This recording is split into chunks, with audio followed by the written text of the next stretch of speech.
Hello everyone and welcome back to another video from Wake&Tech. In this video, I'm going to show you how to log out from your Wix account if you have not signed out. So let's get started right away. First of all, just open up the web browser that your Wix account is logged into. Now in the address bar, simply type in wix.com and press enter.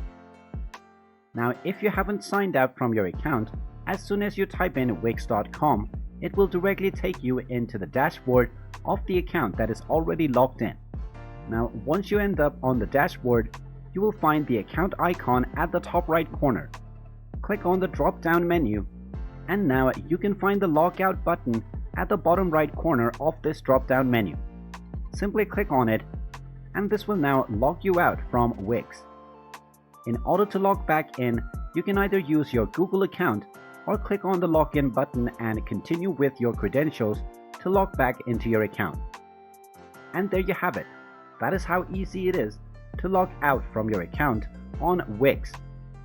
If you find this video helpful, make sure you hit that like button and subscribe to our channel if you haven't done so already. Also ring that notification bell to never miss another update from us. Thank you for watching and I will see you again in the next video.